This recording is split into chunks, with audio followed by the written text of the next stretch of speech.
ہاں جی جی فیضان بھائی آواز آ رہی ہے نا میری؟ جی جی جی آ رہی ہے، ایک منٹ۔ اوکے۔ السلام علیکم ورحمۃ اللہ وبرکاتہ۔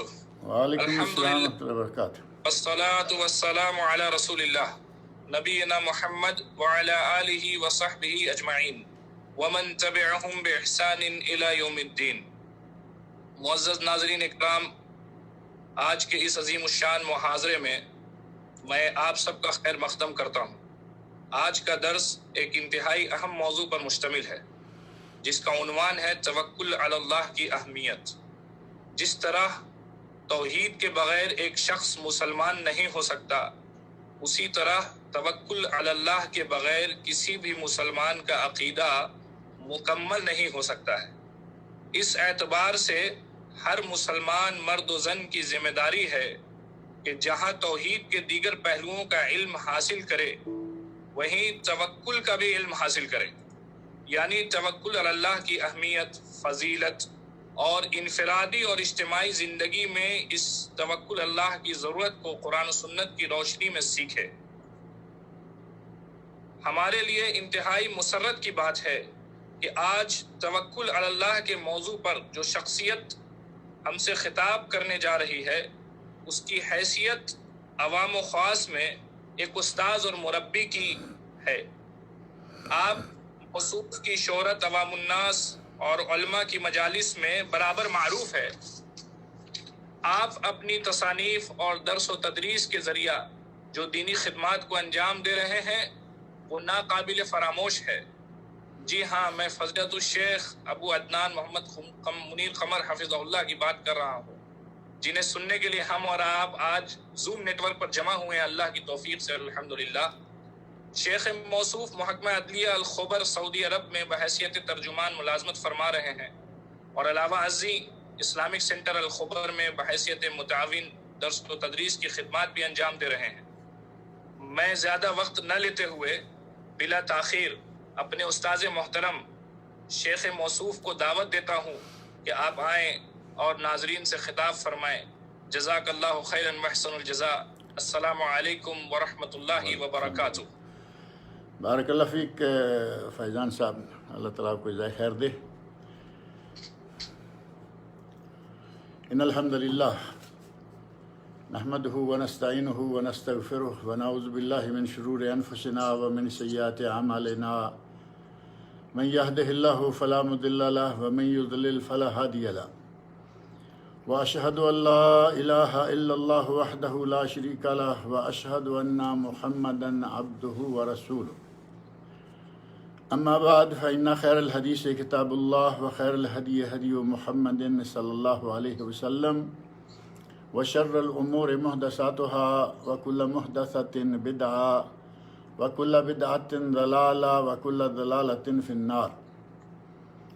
رب اشرح لی صدری ویسر لی امری واحلل عقدۃ من لسانی یفقہوا قولی، رب اعوذ بک من ہمزات الشیاطین واعوذ بک رب ان یحضرون۔ اعوذ باللہ السمیع العلیم من الشیطان الرجیم، فاذا عزمت فتوکل علی اللہ ان اللہ یحب المتوکلین۔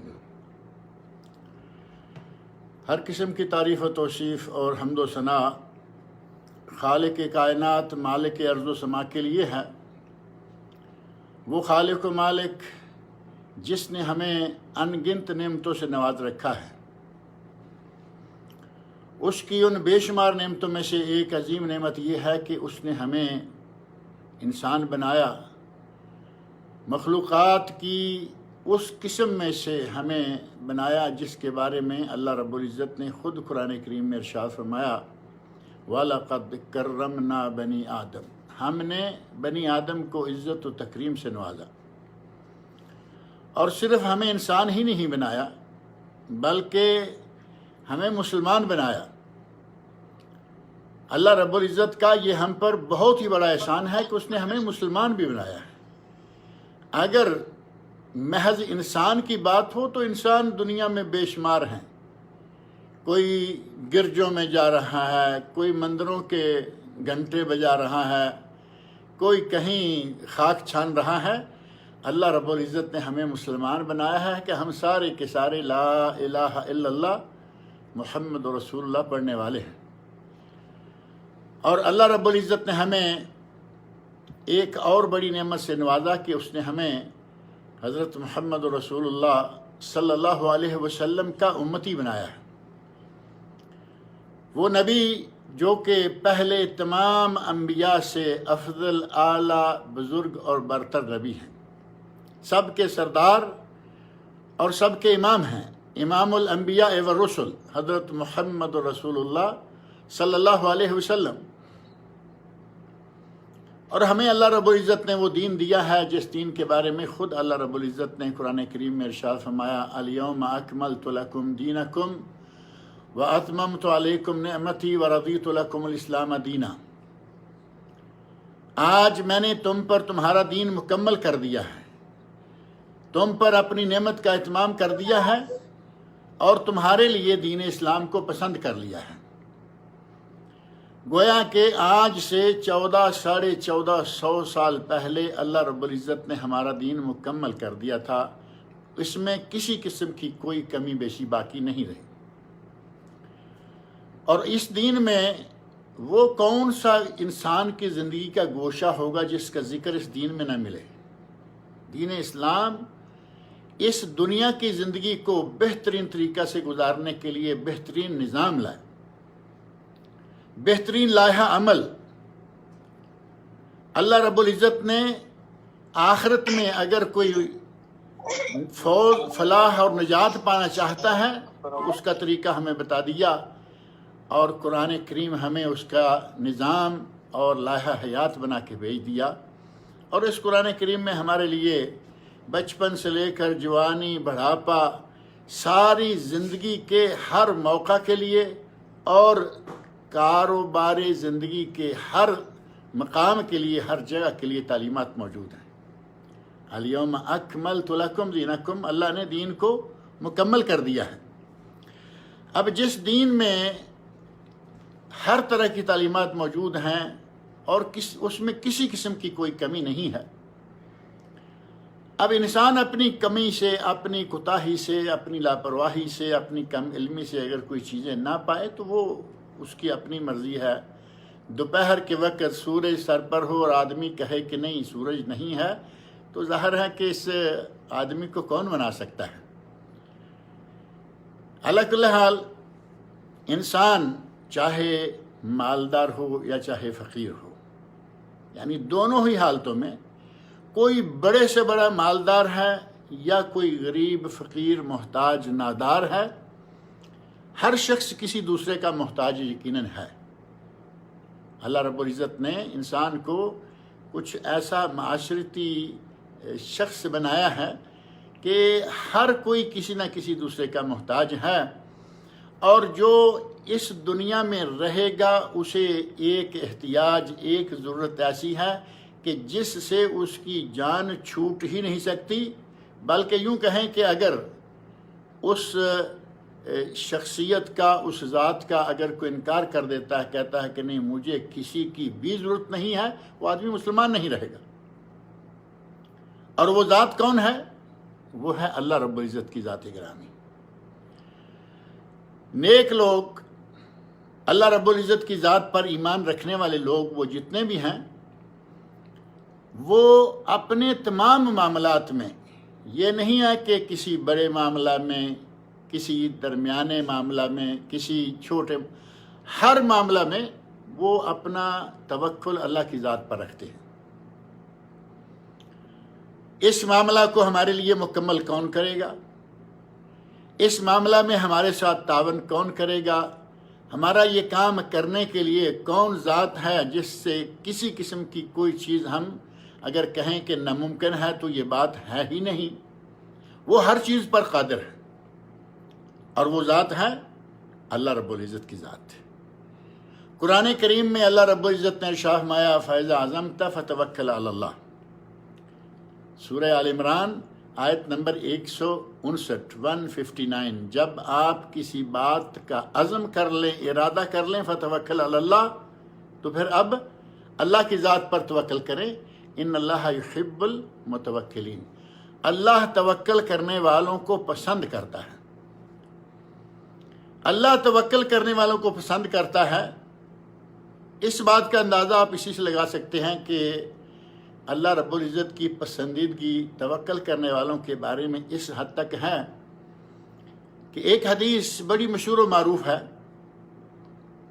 اگر وہ ہمارے ذہن میں ہو تو توکل کی اہمیت کا، توکل کے مقام کا پتہ چل جاتا ہے کہ توکل کرنے والوں کو اللہ کس حد تک، کس قدر پسند فرماتا ہے۔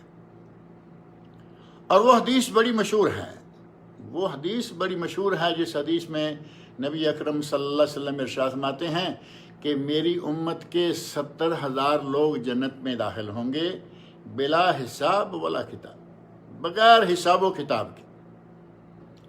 70,000 لوگ، اور بعض روایات میں ہے کہ ہر 1000 کے بعد پھر 70,000، یعنی کوئی عدد و شمار ہی نہیں کہ کتنے لوگ جنت میں داخل ہوں گے بغیر حساب و کتاب کے۔ اور ان لوگوں کی صفات کیا ہوں گی جو بغیر حساب و کتاب کے جنت میں داخل ہوں گے؟ پہلی صفت یہ ہے لا یسترقون، وہ کوئی غلط سلط دم جھاڑ نہیں کراتے۔ ہمارے یہاں تعویذ، گنڈے، دم جھاڑ، یہ وہ بڑی چیزیں جو ہیں وہ مشہور ہیں۔ نبی اکرم صلی اللہ علیہ وسلم فرماتے ہیں لا یسترقون، وہ دم جھاڑ نہیں کرواتے، ولا یتطیرون، اور نہ ہی وہ فالیں نکالتے ہیں۔ یتطیرون، پرندہ اڑا کر فال نکالنا۔ عہد جاہلیت میں یہ بات معروف تھی کہ وہ اگر سفر میں نکلنا چاہتے تو اپنے ہاتھ میں ایک کبوتر لیا، کوئی جانور لیا، دروازے پہ جا کے اس کو اوپر اڑا دیا۔ اگر وہ جانور دائیں طرف چلا گیا تو کہا کہ ہمارا یہ ٹور کامیاب ہو جائے گا، ہمارا سفر کامیاب ہو جائے گا، اور اگر وہ پرندہ بائیں طرف اٹھ جاتا تو کہتے کہ نہیں، واپس گھر بیٹھ جاؤ، یہ سفر کامیاب نہیں ہوگا۔ یہ ہے پرندہ اڑا کر فال لینا۔ نبی اکرم صلی اللہ علیہ وسلم ارشاد فرماتے ہیں ولا یتطیرون، اور تیسری بات ولا یکتوون، اور وہ کوی کا معنی یکتوون جو ہے، کوی کا معنی ہے جسم پر کہیں آگ کو، لوہے کو آگ میں گرم کر کے لگانا، جس کو بعض علاقوں میں ڈم لگانا بھی کہتے ہیں۔ یہ ہے کوی، یعنی کوی اصل میں عربوں میں استری کرنے کو بھی کوی کہا جاتا ہے، اور استری ظاہر ہے کہ گرم ہے، وہ کپڑے گرم کر کے کپڑے پر لگائی جاتی ہے، لوہے کا کوئی ٹکڑا گرم کر کے جسم کے مختلف حصوں پر لگایا جاتا ہے۔ یہ یقیناً شفا ہے۔ نبی اکرم صلی اللہ علیہ وسلم ارشاد فرماتے ہیں کہ شہد کا گھونٹ، شربت، عسل، اور دوسری چیز فرمایا کہ دوسری چیز ہے حجامہ، شہد کا گھونٹ، حجامہ، اور یہ کوی یا لوہے کو گرم کر کے جسم کے کسی متعلقہ حصے پر لگانا، ان تینوں میں شفا ہے، لیکن یہ تیسری چیز مجھے پسند نہیں۔ شفا اس میں ہے لیکن فرمایا کہ مجھے یہ پسند نہیں، اس میں اذیت ہے۔ گرم کر کے سر پہ، گردن پہ، کمر پہ، پاؤں پہ، ٹانگ پہ، پنڈلی پہ کہیں بھی لگایا جائے تو ظاہر ہے کہ یہ تکلیف دہ چیز ہے۔ نبی اکرم صلی اللہ علیہ وسلم فرمایا کہ وہ لوگ جو بغیر حساب و کتاب کے جنت جائیں گے وہ اس طرح اپنے جسم کو لوہے کے ساتھ داغتے بھی نہیں۔ اور چوتھی اہم ترین چیز جو ان کی صفات میں سے بتائی وہ ہے وَعَلَىٰ رَبِّهِمْ يَتَوَكَّلُونَ، اور وہ اپنے رب پر توکل کرتے ہیں۔ چوتھی لیکن آخری اور سب سے اہم ترین، نبی اکرم صلی اللہ علیہ وسلم کا انداز مبارک ایسا ہے، اور بہت ساری باتوں میں ایک بڑی معروف حدیث ہے جس میں کہا گیا کہ کسی عورت سے نکاح کیا جاتا ہے، تنکح المرأة لأربع، کسی عورت سے 4 وجوہات کی بنا پر نکاح کیا جاتا ہے، لمالہا ولحسبہا ولجمالہا ولدینہا، 4 چیزوں کا نام لیا اور آخر میں کس چیز کا ذکر کیا؟ دین کا، اور ساتھ ہی فرمایا فَاظْفُرْ بِذَاتِ الدِّین تَرِبَتْ یداک، تیرا بھلا ہو، تیرے ہاتھ خاک آلود ہوں، دیندار لڑکی حاصل کرنے میں کامیابی پالو۔ تو چوتھی چیز، اہم ترین چیز، یہ نہیں ہے کہ چوتھے نمبر پہ گئی تو پہلے دوسرے نمبر والی، جو سب سے اہم ہے وہ آخری. یہاں بھی وہی انداز ہے. اللہ کے نبی صلی اللہ علیہ وسلم نے دم جاڑ کرانے کا، پرندہ اڑا کر پھال لینے کا اور لوہا گرم کر کے جسم کو لگا کر شفا طلب کرنے کا، تینوں کا ذکر کرنے کے بعد آخر میں فرمایا وَعَلَى رَبِّهِمْ يَتَوَكَّلُونَ، وہ اپنے رب پر توکل کرتے ہیں. یہ صفت پائی جاتی ہے ان لوگوں میں، یہ صفت ہے ان لوگوں کی جو بغیر حساب و کتاب کے صرف 70,000 نہیں لاکھوں لوگ ہوں گے جو کہ جنت میں داخل کر دیے جائیں گے. توکل کتنی برکت ہے، کتنی اہمیت ہے اس کی. بلکہ اہل علم نے کہا ہے التوکل نصف الدین. توکل جو ہے وہ تو نصف دین ہے، آدھا دین توکل ہے. اور ساتھ ہی یہ بھی ذہن میں رکھیں کہ یہ توکل عبادت بھی ہے. جو قلبی عبادات ہیں ان قلبی عبادات میں سے ایک عبادت توکل علی اللہ بھی ہے، کیونکہ توکل میں دل کا تعلق ہے. توکل ایسی عبادت ہے جس کا دل کے ساتھ تعلق ہے. تو توکل علی اللہ ایک عبادت بھی ہے، اور توکل علی اللہ جو ہے یہ نصف دین، آدھا دین ہے. اور نبی اکرم صلی اللہ علیہ وسلم نے تو ایک حدیث میں ارشاد فرمایا ہے جو کہ بڑی معروف حدیث ہے، وہ بھی لو انکم کنتم تتوکلون علی اللہ حق توکلہ، اگر تم اللہ کی ذات پر ایسا توکل کرو جیسا کہ توکل کرنے کا حق ہے، لا رزقتم کما یرزق الطیر، تو تمہیں اللہ اسی طرح رزق دے جس طرح کہ وہ ایک پرندے کو رزق دیتا ہے. تغدو خماسا وتروح بطانا، وہ صبح کے وقت خالی پیٹ اپنے گھونسلے سے نکلتا ہے اور شام کو پلٹتا ہے تو بھرے ہوئے پیٹ والا ہوتا ہے. اللہ کے نبی فرماتے ہیں کہ توکل، بہت بڑا توکل دور کی بات ہے. اگر تم صرف اتنا ہی توکل کر لو جتنا کہ ایک پرندہ کرتا ہے، یعنی اللہ کے لیے جو توکل، اللہ کی ذات پر جو توکل کرنے کا حق ہے، اگر تم اس طرح توکل کر لو تو جس طرح اللہ پرندے کو بھوکا نہیں مارتا تمہیں بھی بھوکا نہیں مارے گا. تم تو اللہ کی بڑی پیاری مخلوق ہو. انسان وَلَقَدْ كَرَّمْنَا بَنِي آدم، میں نے شروع میں ذکر کیا کہ اللہ رب العزت نے ہمیں اس مخلوق میں سے بنایا ہے جس کے بارے میں خود اس نے فرمایا ہے وَلَقَدْ كَرَّمْنَا بنی آدم. اللہ پرندے کو بھوکا نہیں مارتا، صبح خالی پیٹ نکلتا ہے، شام کو وہ اپنا پیٹ بھر کے آتا ہے. نہ اس کے پاس گھر میں کوئی سٹور ہے، نہ اس کے پاس کوئی بینک بیلنس ہے، کوئی چیز نہیں ہے. اللہ توکل، صبح نکلتا ہے، شام کو پیٹ بھر کے آ جاتا ہے، اور کسی قسم کا کوئی اس کے پاس مخزن، کوئی اس کے پاس سٹور، کوئی چیز نہیں ہے. اگر انسان بھی اللہ کی ذات پر توکل کرے تو اسی طرح وہ بھوکا نہ مرے. اور آج موجودہ حالات میں، موجودہ دور میں، اور خاص بات اگر کہیں کہ بحرانوں میں، بحران آ جائے، کہیں کوئی بہت بڑا زلزلہ، بہت بڑا طوفان، اور جیسے آج موجودہ حالات میں یہ ایک وائرس آیا ہوا ہے، وبا ہے، اس قسم کے حالات میں تو اللہ کی ذات پر بندے کا مزید توکل ہونا چاہیے. ہماری مشکل یہ ہے کہ ہم توکل چھوڑ بیٹھتے ہیں اور بس پریشانی اور اپنے آپ کو کچھ ہلکان کرنے کی طرف لیے چلے جاتے ہیں. وہ وہاں علاقے میں یہ ہو گیا، یہ علاقے میں وہ ہو گیا، وہاں اتنے مریض ہیں، وہاں اتنے بیمار ہیں. اللہ کی ذات پر توکل کریں. جب تک اس نے ہمیں زندہ رکھنا ہے، ہمیں کوئی وبا، کوئی بلا مار نہیں سکتی. اور جب ہماری موت کا وقت آ جائے گا، کوئی ڈاکٹر، کوئی حکیم، کوئی پرہیز، کوئی احتیاط ہمیں بچا نہیں سکتی. اللہ رب العزت نے فرمایا ہے کل نفس ذائقۃ الموت، ہر کسی کو مرنا ہے. لیکن سورہ لقمان میں فرمایا وما تدری نفس بأی ارض تموت، سورہ لقمان کی آخری آیت. کوئی نہیں جانتا کہ کوئی کہاں مرے گا، کوئی کہاں مرے گا اور کب مرے گا، کوئی نہیں جانتا. یہ اللہ کے ہاتھ میں ہے. وَإِذَا جَاءَ أَجَلُهُمْ لا یستأخرون ساعۃ ولا یستقدمون، جب کسی کی موت آ جائے تو ایک گھڑی نہ لیٹ ہو سکتا ہے، نہ ایک گھڑی اس کو بہت پہلے آ سکتی ہے۔ جو وقت مقرر ہے موت صرف اسی وقت آئے گی۔ انسان اپنے ایمان کی کمزوری کے نتیجہ میں توکل کے معاملہ میں بھی بہت کمزور ہو جاتا ہے، فوری طور پر ہائے وائے اور واہ ویلا پہ اتر آتا ہے۔ ہمیں اللہ کی ذات پر توکل رکھنا چاہیے۔ آج موجودہ دور میں اس وقت جو حالات چل رہے ہیں، آپ دیکھیں کہ آج ہمارے لیے اللہ کی ذات پر توکل کرنے کا ایک بہترین موقع ہے، اور توکل ظاہر کرنے کا بہترین موقع ہے۔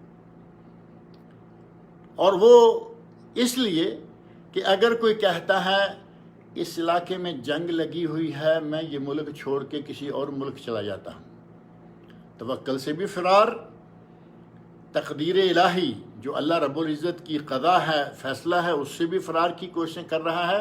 حالانکہ جب موت آئے گی تو وہ آئے گی ہی آئے گی، جہاں بھی چاہے بھاگ کے چلے جائے۔ اور ایسے ایک نہیں، کئی واقعات آن دی ریکارڈ موجود ہیں کہ کسی نے موت کے ڈر سے اپنا شہر چھوڑنا چاہا، موت کے ڈر سے اپنا ملک چھوڑنا چاہا، اگلے ملک پہنچنے سے پہلے راستے میں ایکسیڈنٹ ہوا اور مر گیا۔ اللہ رب العزت جب کسی کو مارنا چاہتا ہے کوئی روک نہیں سکتا، جب کسی کو زندہ رکھے گا وہ اسے کوئی مار نہیں سکتا۔ ہمیں چاہیے کہ گھبرانے کی بجائے اللہ کی ذات پر اپنا توکل جو ہے وہ مضبوط کریں۔ بعض لوگ یہاں میں یہ بھی ذکر کر دوں کہ بعض لوگ کہیں گے جی توکل توکل توکل، تو کیا توکل کر کے بیٹھ جائیں، ہاتھ پہ ہاتھ رکھ کے ایسا کون کہتا ہے کہ ہاتھ پہ ہاتھ رکھ کے بیٹھ جاؤ؟ توکل کے مفہوم میں یہ چیز شامل ہے کہ اصل ایمان اور عقیدہ ہو کہ ہمارے لیے خیر اور شر جو کچھ بھی ہے وہ صرف ہمارے اللہ کی طرف سے اس کے ہاتھ میں ہے۔ خیر و شر کے فیصلے صرف اللہ کرتا ہے۔ یہ دل میں ایمان ہو، ہمارا یہ عقیدہ ہو، پختہ عقیدہ، اور اس کے ساتھ ہی جو تدابیر، جو اسباب مہیا ہوں ان کو اختیار کیا جائے، انہیں اختیار کیا جائے۔ اسباب کو اختیار کرنے سے نہ قرآن نے روکا، نہ نبی اکرم صلی اللہ علیہ وسلم نے روکا، قرآن نے بھی نہیں روکا، بلکہ ہمیں بہت ساری مثالیں ایسی ملیں گی کہ قرآن کریم سے پتہ چلتا ہے بعض واقعات میں کہ توکل کیا گیا، اور ساتھ ہی ساتھ اگر کہیں کہ اس وقت جو ان کے موجودہ ہاتھ میں جو مہیا اسباب تھے ان پر بھی عمل کیا گیا، اسباب برے کار لائے گئے۔ اسباب کو ترک کر دینا اسلام نے اس کی تعلیم نہیں دی۔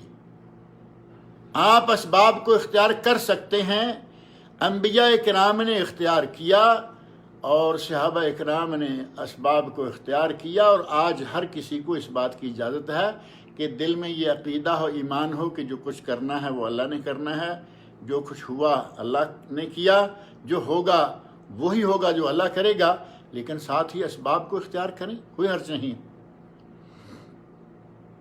اس سلسلہ میں آپ صرف موٹی موٹی نظر مارتے جائیں، آپ کو پتہ چلے گا کہ حضرت ابراہیم خلیل علیہ السلام جب انہیں نار نمرود میں پھینکا جانے لگا تو اب ان کے پاس دوسرا کوئی سبب، دوسرا کوئی چیز ایسی نظر نہیں آ رہی کہ جس پر وہ عمل کر سکیں۔ کوئی سبب ایسا نہیں ہے کہ جس کو اختیار کر سکیں، لیکن ایک چیز سے وہ غافل نہیں رہے، اور وہ چیز کیا تھی؟ سورہ آل عمران کی آیت نمبر 173 ہے، جس میں اللہ رب العزت نے ارشاد فرمایا حسبنا اللہ و نعم الوکیل۔ سب سے آخری ڈگری، سب سے آخری اتھارٹی، دنیا کی کائنات کی سب سے بڑی طاقت، اور کوئی چیز نظر نہیں آئی تو نارے نمرود میں پھینکے جا رہے ہیں، پھینک دیے گئے، اور یہ نہیں کہ بس اب صرف خاموش رہیں، کم از کم انہوں نے اپنے دل سے دعا کرنا شروع فرما دیا، دعا کرنا شروع فرما دی، اور اللہ کی ذات پر اپنے عقیدے، اپنے ایمان کا اظہار کیا۔ حسبنا اللہ، ہمیں ہمارا رب کافی ہے، اللہ میرے لیے کافی ہے ونعم الوکیل، اور وہ بہترین کارساز ہے۔ اللہ رب العزت نے انہیں اس نار نمرود سے صحیح سالم نکالا۔ اللہ رب العزت نے ارشاد فرمایا ہے قلنا یا نار کونی بردم و سلامن علی ابراہیم، ہم نے آگ کو حکم دیا کہ ہمارے ابراہیم علیہ السلام کے لیے کونی بردن ٹھنڈی ہو جا و سلامن اور سلامتی والی ہو جا، یعنی ٹھنڈی بھی ہو جا سلامتی والی بھی ہو جا۔ ابراہیم علیہ السلام اس نار نمرود سے صحیح سلامت بعد نکل آئے۔ صحیح بخاری میں حضرت ابن عباس رضی اللہ عنہما سے مروی یہ روایت ہے کہ جس وقت ابراہیم علیہ السلام کو آگ میں پھینکا گیا تو انہوں نے یہ کلمات پڑھے حسبنا اللہ و نعم الوکیل۔ اور جب نبی صلی اللہ علیہ وسلم کے بارے میں یہ بات آئی کہ لوگ سازش کر رہے ہیں، لوگ مل کر کٹھ جوڑ کر رہے ہیں آپ کے خلاف، آپ کو قتل کرنے کی سازشیں کی جا رہی ہیں، حضرت ابن عباس اسی روایت میں فرماتے ہیں کہ ہمارے نبی نے بھی جب ان کو اس طرح کی خبر دی گئی تو اس وقت فرمایا حسبنا اللہ و نعم الوکیل، ہمارے لیے ہمارا اللہ کافی ہے اور وہ بہترین کارساز ہے۔ اللہ رب العزت کی ذات پر توکل کریں گے، اللہ رب العزت کی ذات پر بھروسہ کریں گے تو آپ کو دنیا میں کوئی چیز نقصان نہیں پہنچا سکتی، لیکن ہمارا توکل صحیح ہو، جیسا کہ حدیث میں فرمایا نا لو انکم توکلتم علی اللہ، لو انکم تتوکلون علی اللہ حق توکل، جو توکل کا حق ہے، یعنی توکل کیا اور پھر دل میں گھبرائے ہوئے بھی ہیں، پتہ نہیں ہمیں یہاں سے اللہ بھی بچائے گا، نعوذ باللہ۔ اللہ رب العزت سے کون سی چیز ایسی ہے کہ جو اس کی دسترس سے باہر ہے؟ کون سی چیز ہے جس میں نعوذ باللہ ہمارا رب بے بس ہوگا؟ صحیح معنوں میں توکل کیا جائے تو اللہ رب العزت ضرور مدد کرتا ہے۔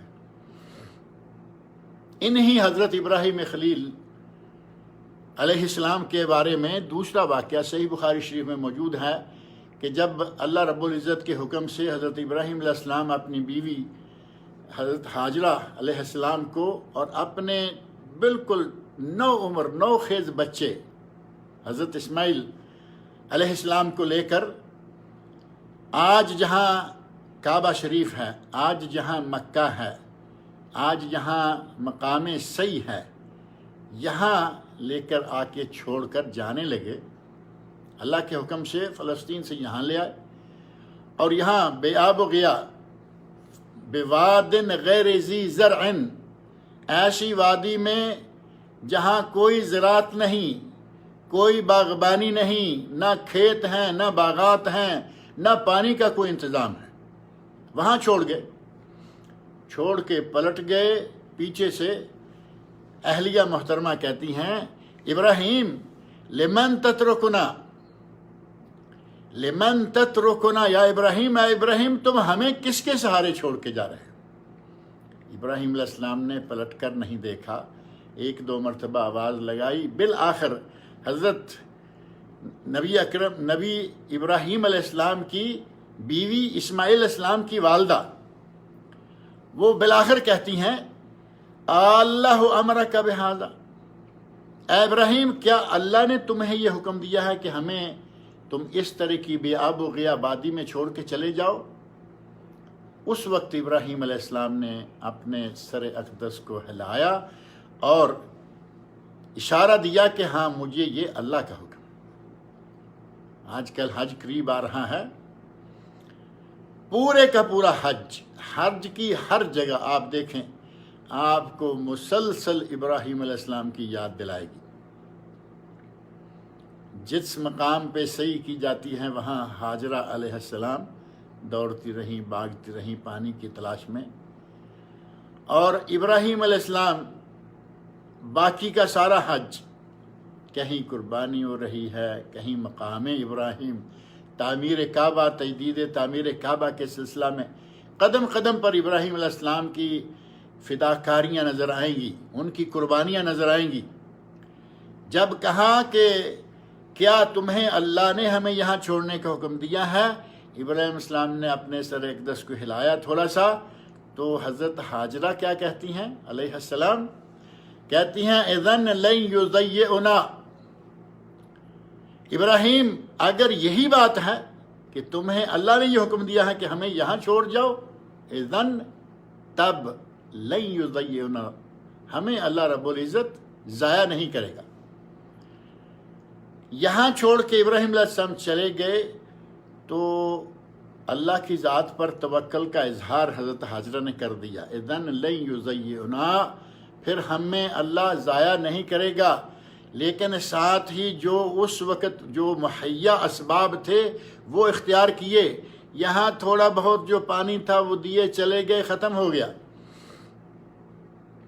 اب وہیں بیٹھی رہتی ہیں اور کہتی ہیں کہ نہیں جی اب ہمیں اللہ تعالیٰ ہمارے یہیں اس جہاں میں ابراہیم چھوڑ کے گیا ہے وہیں ہمیں اللہ پانی بھی مہیا کرے گا، کھانا مہیا کرے گا، ہر چیز نہیں۔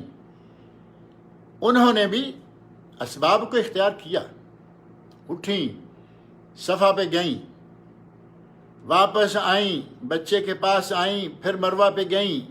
وہ تفصیلات آپ کو مسائل و احکام حج کے ضمن میں بتائی جا رہی، بتائی جائیں گی کہ اس میں تھوڑی سی جگہ بھاگنے کے لیے وہ کیوں ہے، باقی جگہ آرام سے چلنے کے لیے کیوں ہے۔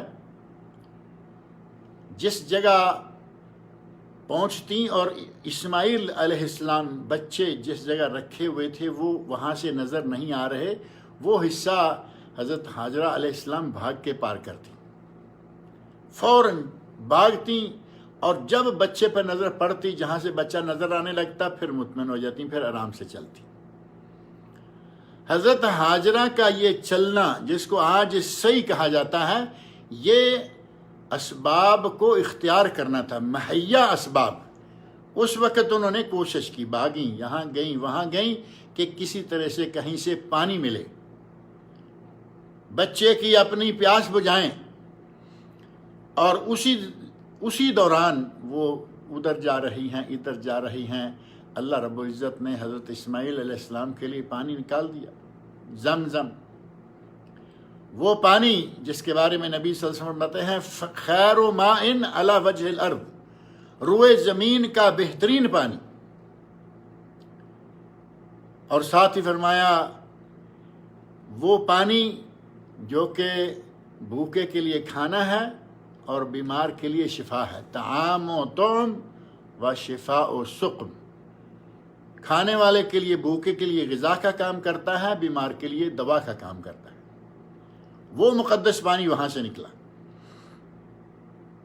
غرض یہ کہ کوئی بھی مقام ہے، اسباب کو اختیار کرنا توکل کے ساتھ ساتھ۔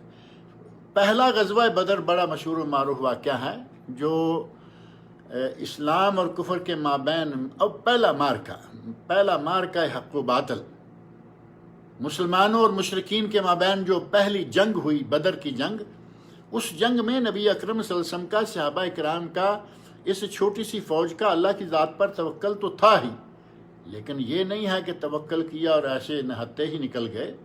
جتنا کچھ ممکن تھا وہ لیا، جو کوئی ہتھیار ممکن تھا وہ اپنے ساتھ لیا، اور میدان میں اترے، اور اللہ رب العزت نے اس وقت مسلمانوں کو فتح عطا فرمائی۔ اسباب کو ترک نہیں کیا، اسباب کو اختیار کیا۔ اور اگر اسباب کو اختیار کریں اور پھر ساتھ ہی اللہ کی ذات پر توکل ہو، دنیا کی کوئی چیز نقصان نہیں پہنچاتی۔ ایک واقعہ چھوٹی کلاسوں میں بچوں کو پڑھایا جانا شروع ہوتا ہے، جبکہ اصلاً وہ صحیح بخاری شریف میں واقعہ موجود ہے۔ نبی اکرم صلی اللہ علیہ وسلم ایک درخت کے نیچے آرام فرما تھے، ایک بدو آیا، اس نے تلوار پر درخت پر لٹکتی تلوار، نبی اکرم صلی اللہ علیہ وسلم کی تلوار اتار لی، اور تلوار کو سونت کر نبی صلی اللہ علیہ وسلم سے کہتا ہے میں یمنعک منی، مجھے بتاؤ کہ تمہیں مجھ سے اب کون بچا سکتا ہے۔ مشہور واقعہ ہے نا، بچوں کو پڑھایا جاتا ہے، بڑوں کو سنایا جاتا ہے۔ صحیح بخاری شریف میں واقعہ موجود ہے کہ جب اس نے تلوار نکال لی، سونت لی، نبی اکرم صلی اللہ علیہ وسلم کو مخاطب ہو کے کہتا ہے میں یمنعک منی، اب تمہیں مجھ سے کون بچا سکتا ہے؟ تو نبی اکرم صلی اللہ علیہ وسلم نے ارشاد فرمایا اللہ. آپ کا اللہ رب العزت کے اسم گرامی کو اپنی زبان سے نکالنا تھا کہ اس پر اللہ نے وہ رعب طاری کیا کہ وہ تھر تھر کانپنا شروع ہو گیا اور اس کے ہاتھ سے تلوار گر گئی. اور پھر جب آپ نے پوچھا آپ بتاؤ کہ تمہیں مجھ سے کون بچا سکتا ہے، تو ظاہر ہے کہ وہ مشرک تھا. نبی اکرم صلی اللہ علیہ وسلم نے مشرک کے ہاتھ میں، کافر کے ہاتھ میں تلوار سونتی ہوئی دیکھ کر بھی گھبراہٹ کا اظہار نہیں کیا، بلکہ اللہ کی ذات پر توکل کیا اور کہا کہ مجھے میرا رب تم سے بچا سکتا ہے. انبیاء کرام کی زندگیاں، انبیاء کرام کے واقعات دیکھیں، ہر واقعہ میں آپ کو پتہ چلے گا کہ اسباب کو اختیار کرنا منع نہیں، اسباب اختیار کرنے. جیسے آج کے موجودہ دور میں آپ سمجھ لیں کہ اس وبا سے بچنے کے لیے بعض اسباب جو ہیں وہ ذکر کیے گئے ہیں، اور ان اسباب کا تعلق اگر کہا جائے تو نبی صلی اللہ علیہ وسلم کے ارشادات، آپ کے فرامین، آپ کی احادیث سے بھی اس کے اشارے ملتے ہیں. اور وہ یہ کہ جہاں وبا پھیلی ہوئی ہو تم وہاں نہ جاؤ. جس آدمی کو کسی بیماری نے، ایسی بیماری نے اپنے گھیرے میں لے رکھا ہے، تم ذرا اس سے دور رہو، اوائڈ کرو. اس طرح کے اشارات حدیث میں واقعات موجود ہیں. اگر کوئی یہ اسباب، یہ احتیاط جسے آپ کہہ سکتے ہیں، اگر یہ احتیاط اختیار کرتے ہیں تو یہ توکل کے منافی نہیں، توکل کے منافی نہیں ہے، توکل کے عین مطابق ہے. انبیاء کرام نے توکل کے لیے ساتھ ساتھ اسباب کو اختیار کیا.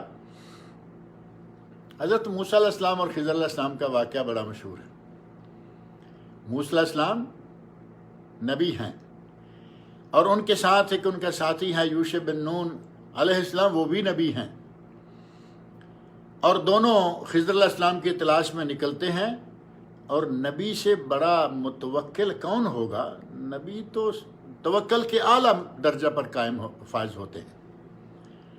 جب وہ ان کی تلاش میں نکلے تو یہ نہیں کہ اکیلے ایسے نہتے نکل گئے. آپ قرآن پڑھ کر دیکھیے، باقاعدہ ذکر تفصیل کے ساتھ موجود ہے کہ حضرت موسیٰ علیہ السلام نے اور ساتھ ہی جو یوشع بن نون علیہ السلام ہیں، انہوں نے زاد راہ ہاتھ میں لیا. وہ بھنی ہوئی مچھلی جو اللہ کی قدرت سے بالآخر سمندر میں بھاگ گئی، وہ ان کے پاس تھی. نبی ہو کر یہ نہیں کہ ٹھیک ہے جی ہم نکلتے ہیں، اللہ ہمیں کھلائے گا، اللہ ہمیں پلائے گا. جو اسباب کی حد تک تھا وہ اپنے ساتھ لیا، کھانا ساتھ لیا، مچھلی لی. اللہ پر توکل ہے، لیکن یہ نہیں کہا کہ ہم مچھلی کہاں اٹھائے پھریں گے، کھانا اٹھا کے کہاں پھریں گے، نہیں، ساتھ لیا. اور ایک واقعہ، اور یہ چیزیں بڑی معروف ہیں ہمارے یہاں، عموماً بیان ہوتی رہتی ہیں، بس ان کو اکٹھے ذہن میں رکھ کے آدمی اللہ کی ذات پر توکل کا مفہوم آسانی سے سمجھ سکتا ہے، اور توکل کے ساتھ اسباب کو اختیار کرنے کا مفہوم بھی بالکل واضح ہو جاتا ہے. بخاری شریف میں ایک واقعہ ہے کہ ایک صحابی آئے مسجد کے دروازے پر، مسجد نبی کے دروازے پر، انہوں نے اپنا اونٹ بٹھایا اور چل دیے، مسجد میں داخل ہونے لگے. نبی صلی اللہ علیہ وسلم نے پوچھا کہ تم نے اپنے اونٹ کو باندھ دیا ہے؟ اونٹوں کو باندھنے کا ایک طریقہ یہ کہ ان کی جو ناک میں نکیل ہوتی ہے وہ نکیل کسی کھونٹے سے باندھ دیتے ہیں، اور دوسرا طریقہ یہ ہوتا ہے کہ اونٹ کو اس کے گھٹنا، ایک پاؤں کا ران اور گھٹنا، ان دونوں کو اکٹھا کر کے اس کے اوپر رسہ باندھ دیتے ہیں تاکہ وہ اس طرح اٹھنے نہ پائے. اور رسہ اقال، یہاں جو عموماً عرب لوگ اپنے سر کے اوپر وہ کالا سا رکھتے ہیں، اس کو بھی اقال ہی کہا جاتا ہے. مراد رسی ہوئی. پوچھا کہ اپنے اونٹ کو باندھ کے آ رہے ہو یا ایسے ہی چھوڑ دیا ہے؟ تو کہا میں نے اللہ کے پر توکل کرتے ہوئے چھوڑ. آپ نے فرمایا اعقلھا وتوکل، پہلے اپنی اونٹنی کو باندھو اپنی اونٹنی کا گھٹنا باندھو اور اس کے بعد اللہ کی ذات پر توکل کرو۔ اب اس میں اللہ کی ذات پر ایمان، اللہ کی قدرت پر ایمان، اس میں صحت عقیدہ کے ساتھ ساتھ آپ نے دوسری کس چیز کی طرف اشارہ کیا ہے کہ جو مہیا اسباب ہیں وہ بھی جانور ہیں۔ آپ بجائے اس کے کہ صرف اس نیت سے کہ اس کو اللہ یہاں بٹھا کے رکھے گا، نہیں، پہلے اس کا گھٹنا باندھ دو اور پھر کہو کہ اللہ اسے بٹھا کے رکھے گا، کیونکہ وہ رسی بھی کوئی اتنی بڑی نہیں ہوتی کہ اونٹ جیسے جانور سے وہ ٹوٹنے نہ پائے، لیکن جو ہمارے ہاتھ میں ہے، جو ہمارے بس میں ہے، وہ تو کم از کم اختیار کرے۔ فرمایا اے عقلھا وتوکل، پہلے اسے باندھ لو اچھی طرح اور اس کے بعد پھر توکل کرو۔ نبی اکرم صلی اللہ علیہ وسلم نے ہمیں کچھ دعائیں بھی بتائی ہیں، جن دعاؤں میں سے ایک دعا بڑی معروف ہے، بسم اللہ توکلت علی اللہ ولا حول ولا قوۃ الا باللہ، جو گھر سے نکلنے کی دعا ہے۔ اس دعا کے بارے میں بعض علماء نے کہا کہ اس میں کچھ ضعف پایا جاتا ہے، یعنی صحت اور ضعف کے مابین مختلف ہی روایت ہے، لیکن آپ اس کے کلمات پر غور کریں، بسم اللہ توکلت علی اللہ ولا حول ولا قوۃ الا باللہ، میں اللہ کا نام لے کر اللہ کے نام سے گھر سے نکل رہا ہوں اور اللہ کی ذات پر توکل کیے ہوئے ہوں۔ توکلت علی اللہ، میں نے اللہ کی ذات پر توکل کیا ہے، ولا حول ولا قوۃ الا باللہ، کسی برے کام سے بچنے کی، کسی اچھے کام کو کرنے کی میرے اندر طاقت نہیں جب تک مجھے میرا رب نہ دے۔ دعا کے اندر بھی گھر سے نکلتے ہوئے بھی توکل کے اظہار کی نبی صلی اللہ علیہ وسلم نے تعلیم دی، اگرچہ دوسری دعا جو ہے وہ صحیح سند کے ساتھ ثابت ہے، اللہم انی اعوذ بک ان اضل، اللہم انی اعوذ بک من ان اضل او اضل او ازل او ازل او اجہل او یجہل علی۔ اس کا معنی یہ ہے کہ اے اللہ، میں تیری پناہ میں آتا ہوں اس بات سے کہ میں گمراہ ہو جاؤں یا مجھے کوئی گمراہ کر دے، میں بہک جاؤں، پھسل جاؤں یا مجھے کوئی پھسلا دے، میں کسی سے بدتمیزی کروں یا کوئی مجھ پر بدتمیزی کرے، اے اللہ مجھے ان ساری باتوں سے محفوظ رکھنا۔ یہ صحیح سند سے ثابت دعا ہے گھر سے نکلنے کے لیے۔ اسی طرح نبی اکرم صلی اللہ علیہ وسلم ایک دعا اور بھی مانگا کرتے تھے، اس دعا میں ہے اللہم لک اسلمت، اے اللہ میں تیرے سامنے اپنا آپ میں تیرے سپرد کرتا ہوں، اللہم لک اسلمت وبک آمنت وعلیک توکلت، اے اللہ میں تجھ پر ایمان رکھتا ہوں اور اے اللہ میں نے تجھی پر توکل کیا، وإلیک انبت اور میں تیری طرف ہی رجوع کرتا ہوں، وبک خاصمت اور میں تیرے ساتھ، تیری مدد، تیرے تعاون کے ساتھ ہی اگر کوئی مخاصمت ہو تو اس میں ہوتا۔ نبی اکرم صلی اللہ علیہ وسلم نے توکل کرنے کی تعلیمات بھی ہمیں مہیا فرمائیں۔ غرض یہ کہ انبیاء کرام نے صرف یہ نہیں کہ اللہ کی ذات پر بھروسہ کیا اور چھوڑ دیا، بلکہ اللہ کی ذات پر بھروسہ کیا اور جو کچھ ممکن اسباب تھے ان پر بھی عمل کیا۔ حضرت نوح علیہ السلام کا واقعہ لے لیجیے۔ حضرت نوح علیہ السلام نے، اللہ رب العزت چاہتا تو کیا اس طوفان نوح سے مسلمانوں کو، نوح علیہ السلام اور ان کے ماننے والوں کو ایسے ہی بچا نہیں سکتا تھا کہ ساری دنیا ڈوب جائے اور یہ بچ جائیں، اپنے گھروں میں بچ جائیں؟ ایسے کبھی کبھی واقعات آج ملتے ہیں، طوفان آیا، سارا شہر برباد ہو گیا، مسجد کھڑی ہے۔ ایسے واقعات ابھی کئی موقعوں پہ پیش آئے ہیں، رونما ہوئے ہیں کہ شہر گر گیا زلزلے سے، مسجد باقی ہے، شہر گر گیا طوفان بحری سمندری طوفان سے اور مسجد کھڑی ہے۔ اللہ رب العزت نوح علیہ السلام اور ان کے ساتھیوں کو، مسلمانوں کو بھی بچا سکتا تھا بغیر اس کے کہ وہ کشتی تیار کریں، لیکن انہوں نے کشتی تیار کی۔ نوح علیہ السلام نے، ان کے لوگوں نے مل کر کشتی تیار کی تھی، اور اللہ کی ذات پر توکل ہے، وہ اپنی جگہ قائم ہے، لیکن چونکہ پانی کے ساتھ تباہی کے نتیجہ میں جو کچھ ہونے والا تھا اس سے بچنے کے لیے نوح علیہ السلام نے کشتی تیار کی۔ اللہ رب العزت کا حکم بھی تھا کہ اللہ نے حکم دیا کشتی تیار کرو اور وہ کشتی تیار کر رہے ہیں۔ یہ بھی نہیں کہ یا اللہ تو ہمیں بچا لینا، کہاں ہم کشتی تیار کرتے پھریں گے۔ ایسے قرآن کریم کے اندر واقعات موجود ہیں، اور اسی طرح کے واقعات جو ہیں وہ نبی اکرم صلی اللہ علیہ وسلم کی سیرت طیبہ میں موجود ہیں۔ آپ ایک واقعہ یقیناً ذہن میں رکھتے ہوں گے کہ نبی اکرم صلی اللہ علیہ وسلم نے 13 سال مکہ مکرمہ میں گزارے نبوت کے بعد، اور پھر اس کے بعد اللہ رب العزت نے اجازت دی کہ آپ بھی ہجرت کر جائیں، اور جب ہجرت کا واقعہ رونما ہوا تو وہ چونکہ لمبا واقعہ ہے، بہت سارے اس کے وقائع اور بہت ساری جزئیات ہیں، بہت ساری اس میں باتیں ہیں، لیکن ان میں سے میں صرف جو موضوع سے متعلقہ بات ہے کہ ہمارے نبی جو امام المتقین ہیں، متوکلین ہیں، امام المتقین ہیں، امام المتوکلین ہیں، سب کچھ کے باوجود آپ کو اللہ کی ذات پر بہت بھروسہ ہے، لیکن اس کے باوجود ہجرت پہ نکلنے سے پہلے آپ نے 2 سواریاں تیار کروائیں۔ حضرت ابوبکر صدیق رضی اللہ عنہ ان کو کہا گیا اور انہوں نے 2 سواریاں تیار کی۔ ہجرت کے لیے نکلنا ہے، اللہ کی ذات پر بھروسہ موجود ہے کہ وہ ہمیں صحیح سالم پہنچائے گا، لیکن 2 سواریاں تیار کی، زاد راہ ساتھ لیا،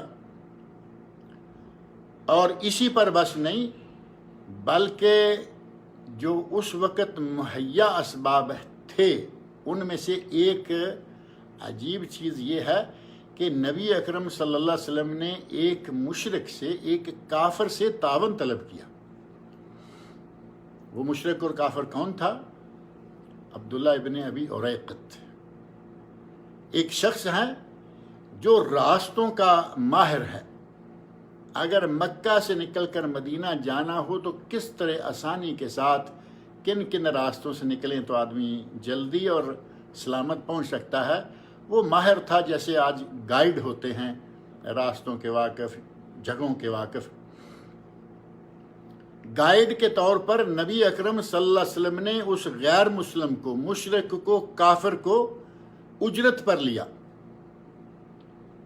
اسباب کو اختیار کرنے کا یہاں سے ہمیں بہترین درس ملتا ہے، سبق ملتا ہے کہ نبی صلی اللہ علیہ وسلم نے باقاعدہ اس مشرک کو، اس غیر مسلم کو، اس کافر کو اپنے لیے بطور گائیڈ اجرت پر حاصل کیا، اور وہ آپ کو جس طرح وہ اچھے صاف راستے، اس کی امانت داری آپ کو معلوم تھی یا معروف تھی، تو یہ نہیں کہ یہ کافر ہے اور ہمیں پھنسا دے گا، اس طرح کا وہ نہیں تھا اور نہیں نکلا۔ اور واقعتاً نبی اکرم صلی اللہ علیہ وسلم نے اس کو اپنے لیے اجرت پر حاصل کر لیا کہ ہمیں تم نے مکہ سے مدینہ کی طرف لے جانا۔ اسباب اختیار کرنے کی ایک شکل یہ بھی تھی، گویا نبی اکرم صلی اللہ علیہ وسلم نے ہمیں اسباب اختیار کرنے کی اجازت دی ہے، اور قرآن کریم میں اللہ رب العزت نے یہ اجازت دی ہے۔ انبیاء کرام کے واقعات میں ہمیں یہ بتایا ہے کہ آپ اللہ کی ذات پر یقین رکھو، اللہ کی ذات پر ایمان رکھو، لیکن ساتھ ہی ساتھ جو مہیا اسباب ہیں وہ بھی تیار کرو۔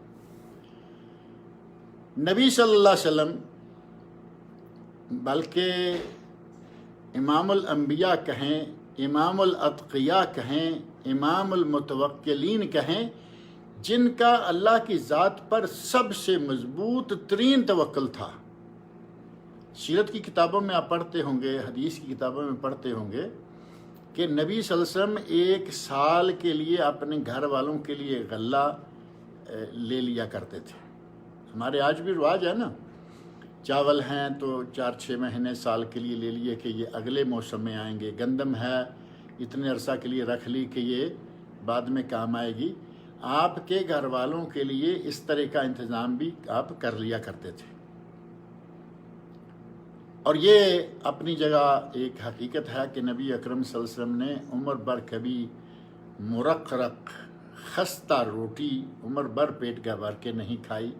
آپ کی غذا جو ہے وہ 2 نمبر کی یعنی بہت اعلیٰ قسم کی کھجوریں بھی نہیں بلکہ 2 نمبر کی عام سی کھجوریں، جو کی روٹی، بہت سادہ سی غذا تھی، لیکن جو اسباب کا اختیار کرنا ہے وہ آپ نے جتنا ممکن ہوا وہ آپ کرتے رہے۔ اسی طرح نبی اکرم صلی اللہ علیہ وسلم کے علاوہ دیگر انبیاء کے واقعات ہیں، قرآن کریم میں ہیں اور بہت سارے ہیں۔ ہمیں اللہ کی ذات پر توکل کرنا چاہیے، اور وہ ذات الحی، وہ ذات جو زندہ ہے، وہ ذات جسے موت نہیں آنے والی، اس ذات پر توکل کریں۔ وہ ذات جو بے نیاز ہے، جس کو کسی قسم کی کوئی حاجت، کوئی مجبوری نہیں ہے، اس ذات پر توکل کریں۔ ہمارا توکل بھی ہوتا ہے تو کن پر؟ جو خود بیچارے بھکاری ہیں، بلکہ یوں کہیں کہ ہم جس طرح کا ہمارا توکل ہے، غیر اللہ پر جب ہم توکل کرتے ہیں، غیر اللہ پر، اللہ کی ذات کو چھوڑ کر غیر اللہ سے مرادیں مانگتے ہیں، غیر اللہ سے بیماریوں سے شفا مانگتے ہیں، غیر اللہ سے ہم جا کے ندائیں لگاتے ہیں مزاروں پہ، سرکاروں کو، درباروں پہ، ہمارا وہ انداز کیا ہوتا ہے؟ کیا وہ لوگ زندہ ہیں یا مردہ ہیں؟ کسی کے نفع نقصان پر قادر ہیں؟ نہیں ہیں۔ اللہ رب العزت نے قرآن کریم میں فرمایا کہ وہ اپنے لیے نفع نقصان پر قادر نہیں ہے۔ جو اپنے لیے کسی نفع نقصان پر قادر نہ ہو، وہ کسی کا کیا بنائے گا؟ یہ تو اسی طرح کی مثال ہے کہ ایک بھکاری اٹھے اور وہ اپنی ہی طرح کے کسی دوسرے بھکاری کے سامنے جا کے بھیک مانگنا شروع کر دے۔ کیا یہ عقل مندی ہوگی؟ ہرگز نہیں۔ آپ نے مانگنا ہی ہے تو اس سے مانگو جو دے سکتا ہے، جس کے پاس ہر طرح کی قدرت ہے، جس کے پاس ہر نعمت موجود ہے، اور جس کو جو دینا چاہے اس کے راستے میں کوئی رکاوٹ نہیں ہے، جس سے جو روکنا چاہے اسے وہ کوئی دے نہیں سکتا۔ جسے وہ روک دے اسے کوئی دے نہیں سکتا، جسے وہ دینا چاہے اسے کوئی روک نہیں سکتا۔ مانگنا ہو تو اس سے مانگو، اور صحیح معنوں میں توکل کرنا ہے تو اس ذات پہ توکل کریں۔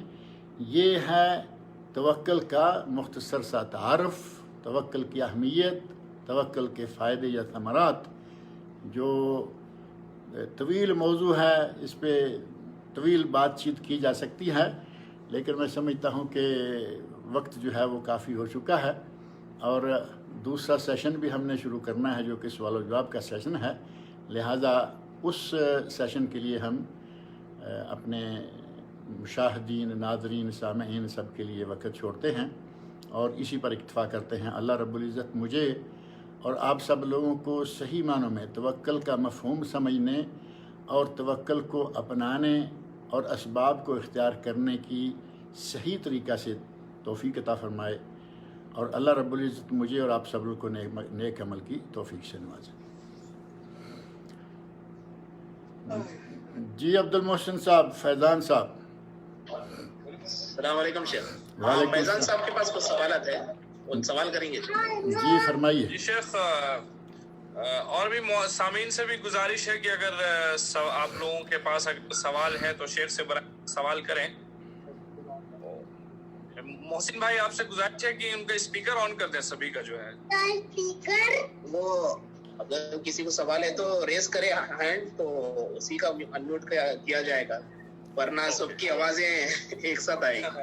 ہاں ٹھیک ہے انشاءاللہ۔ پھر بھی انمیوٹ کر دیتا ہوں میں، جس کو چاہیے وہ سوال کر لیں۔ شیخ ایک سوال ہے کہ استخارہ جو کرتے ہیں ہم لوگ، جی، اللہ نے جو قرآن میں فرمایا ہے کہ فَإِذَا عَزَمْتَ فَتَوَكَّلْ عَلَى اللَّهِ، کہ جب تم ارادہ کر لو تو پھر اللہ پر بھروسہ کرو، تو بعض لوگ جو ہے استخارہ کی نماز کے بعد جو ہے کسی طرح کے خواب میں اشارے یا کسی اور طرح سے اشارے کا انتظار کرتے، وہ انتظار کریں یا جس کام کا انہوں نے ارادہ کیا وہ اللہ پہ توکل کر کے آگے بڑھ جائیں؟ جہاں تک اس آیت کا تعلق ہے اور استخارے کے بارے میں جو کتب حدیث میں احادیث ملتی ہیں، ان چیزوں کو سامنے رکھا جائے تو وہاں جو ہمارے عموماً معروف ہے، کہا جاتا ہے کہ آپ 2 رکعت استخارہ پڑھیں، دعائے استخارہ کریں، سو جائیں، اور پھر آپ کو خواب آئے گا یا آپ کو اشارہ ملے گا، پتہ نہیں وہ لال نیلا پیلا کوئی آپ کو اشارہ ایسی کوئی بات کتب حدیث میں نہیں ہے۔ نبی اکرم صلی اللہ علیہ وسلم صحابہ کرام کو استخارے کی دعا اس طرح سکھایا کرتے تھے جس طرح کہ کوئی قرآن کریم کی صورت ہو، یعنی اتنی اہمیت ہے استخارے کی اور استخارے کی دعا کی۔ لیکن ان تمام احادیث میں استخارے سے متعلقہ جتنی بھی احادیث ہیں، ان میں سے کسی حدیث میں ہماری نظر میں یہ نہیں گزرا کہ آپ کو خواب آئے گا، خواب میں آپ کو اشارہ ملے گا کہ کر لو، اشارہ ملے گا کہ نہ کرو، آپ کا احساس، آپ کو احساس کچھ اشارے دے گا کہ یہ کام آپ کر لو ہو جائے گا، یہ کام نہ کرو اچھا نہیں ہے۔ اس طرح کی باتیں کتب حدیث میں نہیں ہیں۔ نبی اکرم صلی اللہ علیہ وسلم نے ارشاد فرمایا کہ استخارہ کرو، اور استخارے میں بندہ اپنے کام کو اللہ کی سپرد کر دیتا ہے۔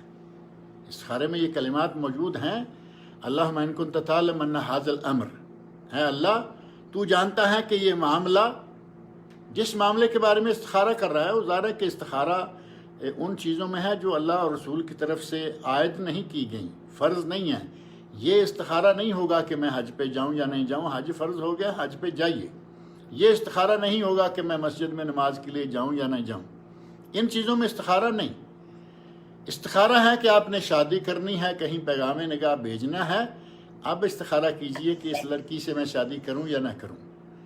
آپ کسی کے ساتھ بزنس میں پارٹنرشپ کرنا چاہتے ہیں تو استخارہ کیجئے کہ میں اس کے ساتھ پارٹنرشپ کروں یا نہیں کروں، حصے داری، شراکت، اس طرح کے کاموں میں ہے یہ استخارہ۔ تو وہ الفاظ جو ہیں، وہ الفاظ بندہ خود کہہ رہا ہے، اللہ تو جانتا ہے کہ میرے اس معاملے میں، میرے اس پیغام نکاح بھیجنے میں، میرے اس آدمی کو پارٹنر بنانے میں اگر یہ میرے لیے بہتر ہے تو اس کام کو کروا دے، اور اگر یہ میرے لیے بہتر نہیں ہے، نقصان دہ ہے، مستقبل میں مجھے تکلیف پہنچے گی، تو مجھے اس کام سے بچا دے، اور جہاں میرے لیے خیر ہے مجھے وہاں پہنچا دے اور راضی کر دے۔ استخارہ میں یہ چیزیں موجود ہیں، لیکن یہ انداز جو ہم نے اختیار کیا ہوا ہے نا کہ سو جائیں گے، پھر خواب آئے گی، پھر نیلے پیلے اشارے ملیں گے، یہ ایسی کوئی بات نہیں ہے۔ آپ پہلے مشورہ کر لیں، کسی بھی کام کے بارے میں بہتر ہے کہ مشورہ کر لیں۔ اور معروف ہے ما خواب من استشارہ، جس نے کسی سے مشورہ کر لیا وہ کبھی نامراد نہیں ہوگا، اور ساتھ ہی فرمایا کہ جس نے استخارہ کر لیا وہ کبھی ناکام نہیں ہوگا۔ دونوں چیزوں کے بارے میں ہے، معروف ہے کہ مشورہ کر لو پھر استخارہ کر لو۔ آپس میں مشورہ کر لیا کہ یہاں یہ کام کرنا ہے، اور پھر اللہ رب العزت سے استخارہ کر کے خیر طلب کر لی اور کہا کہ یا اللہ یہ اچھا ہے تو کرا دے، اور اچھا نہیں ہے تو مجھے اس سے بچا دے، معاملہ اللہ کے سپرد کر دیا۔ فَإِذَا عَزَمْتَ فَتَوَكَّلْ عَلَى اللَّهِ، جب آپ مشورہ کر کے، سب دیکھ بھال کر کے، استخارہ کر کے، جب آپ نے ایک کام کی نیت کر لی، اب گو اہیڈ، کام کیجئے۔ اگر یہ کام آپ کے لیے اچھا ہے، مستقبل میں بھی اچھا ہے، آج بھی اچھا ہے، اللہ رب العزت اس کام کے کروانے میں ہماری مدد کرے گا، وہ کام ہو جائے گا اللہ کی مدد سے، اس کے تعاون سے۔ اور اگر یہ کام ہمارے لیے بظاہر اچھا نظر آ رہا ہے لیکن مستقبل میں ہمارے لیے تکلیف دہ ہے، نقصان دہ ہے، تو چونکہ اللہ تو جانتا ہے، اس سے ہم نے طلب کر لیا ہے کہ یا اللہ اگر نقصان دہ ہے تو ہمیں اس سے بچا دے۔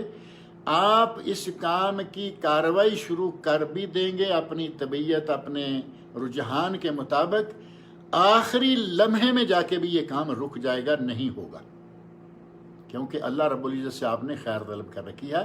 لہٰذا یہ کرنا کہ استخارہ کیا ہے اب انتظار کرو، کئی لوگ ہیں مہینوں مسلسل روزانہ استخارہ کی، جی ہمیں ابھی تک خواب نہیں آیا، ایسی کوئی بات نہیں ہے۔ اللہ سے استخارہ کریں، خیر طلب کریں، معاملہ اللہ کے سپرد کر دیں، آپ اپنی کارروائی شروع کریں، اور آپ نے اللہ سے مانگ رکھا ہے خیر ہے تو کرا دے، شر ہے تو بچا دے، جو بھی ہوگا اللہ اس کے مطابق انشاءاللہ یا کرا دے گا یا آپ کو اس سے بچا دے گا۔ السلام علیکم شیخ صاحب۔ السلام ورحمۃ اللہ وبرکاتہ۔ شیخ صاحب میں سلیم بول رہا ہوں الخبر سے۔ جی سلیم صاحب۔ جی صاحب، سوال ایک یہ تھا ہمارے شیخ صاحب، اب جی آج کل جو ادارے ہیں، جو مذہبی یعنی ادارے ہیں، انڈیا حیدرآباد کا میں بات کر رہا ہوں میں، جی کہ وہاں پر یہ قربانی آج کل جو کووڈ کی وبا پھیلی ہوئے ہے، ہاں جی اسی تعلق سے جو ہے وہ کہہ رہے ہیں کہ بھائی جو ہے آپ قربانی کے بجائے کوئی اور جیسے ادارے وغیرہ ہیں ان کو پیسے دے دیں، تو یہ کیسا رہے گا شیخ صاحب؟ قربانی کا بدل تو کچھ ہو ہی نہیں سکتا۔ اللہ تعالیٰ آپ کو جزائے خیر دے۔ یہ بات میرے علم میں بھی آئی ہے کہ ہمارے پاس اس سلسلہ کا فتویٰ جو عام طور پر آ رہا ہے وہ حیدرآباد سے ہی آتا ہے، حیدرآباد دکن سے، اور وہاں کی بھی جامعہ نظامیہ سے عید کے موقع پر بھی ایک فتویٰ آیا تھا رمضان کے آخر میں، اور اس وقت بھی ایک فتویٰ ان کا گردش کر رہا ہے، اور وہ کہہ رہے ہیں کہ قربانی کی بجائے آپ اپنے پیسے جو ہیں وہ کسی نہ کسی جگہ جمع کرا دیں، جبکہ صحیح بات یہ ہے کہ ہر دین میں قربانی اور نماز یہ دو چیزیں ہر دین میں موجود ہیں، کوئی بھی دین آپ لے لیں، قربانی اور نماز دونوں جگہ موجود ہے، ہر جگہ موجود ہے، اور ان دونوں کا بدل کوئی چیز نہیں ہے۔ اللہ رب العزت نے قرآن کریم میں نماز کا اور قربانی کا دونوں کا اکٹھے ذکر کیا ہے۔ قرآن کریم 30واں سپارہ سورۃ الکوثر، فصل لربک وانحر، چھوٹے سے سورت، سب سے میرا خیال ہے الفاظ اور آیات کے لحاظ سے سب سے چھوٹی صورت ہے، اس میں اللہ فرما رہے ہیں فصل لربک، اپنے رب کے لیے نماز پڑھ، وانحر اور قربانی کر۔ اور سورۃ الانعام کی آیت نمبر 162 میں اللہ رب العزت نے ارشاد فرمایا ہے قل ان صلاتی و نسکی و محیای و مماتی للہ رب العالمین، اے میرے نبی کہہ دیجئے کہ میری نماز، قل کہہ دیجئے میری نماز، میری قربانی، صلاتی و نسکی و محیای و مماتی، میری زندگی اور میری موت سب اللہ رب العزت کے لیے ہے۔ تو نماز کا اور قربانی کا ذکر جو ہے اکٹھے آ رہا ہے، ہر قوم میں ہے، اور قربانی کا جس طرح نماز کا کوئی بدل نہیں، اس طرح اصلاً قربانی کا بھی کوئی بدل نہیں ہے۔ اور سعودی دارالافتاء جو کہ دنیا کا مشہور دارالافتاء ہے اور قرآن و سنت کے مطابق فتاوی صادر کرنے میں مانا ہوا دارالافتاء ہے، اس دارالافتاء نے یہ فتویٰ دیا ہے کہ قربانی سنت مؤکدہ ہے۔ جمہور اہل علم کے نزدیک، اگرچہ احناف کے نزدیک یہ اس سے بھی ایک درجہ بڑھ کر یعنی واجب ہے، اور کہا گیا کہ صدقہ خیرات کرنے سے قربانی کرنا افضل ہے۔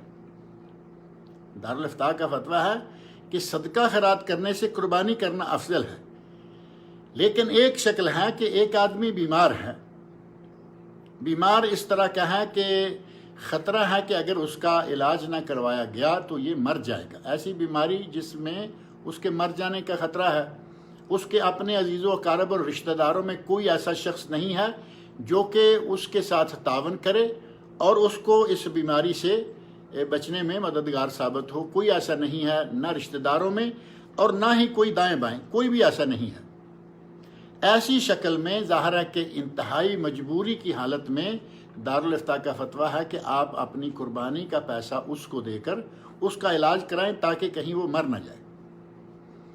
اور اس سے بہت پہلے شیخ الاسلام امام ابن تیمیہ رحمۃ اللہ علیہ انہوں نے بھی کہا کہ صدقہ اور قربانی دونوں میں سے افضل ترین عمل قربانی ہے، لیکن اگر کہیں کوئی ایسی حاجت یعنی شدید ترین حاجت آ جائے تو اس وقت آپ قربانی کی بجائے اس حاجت مند کی حاجت کو پورا کر دیں تو یہ بہتر ہے۔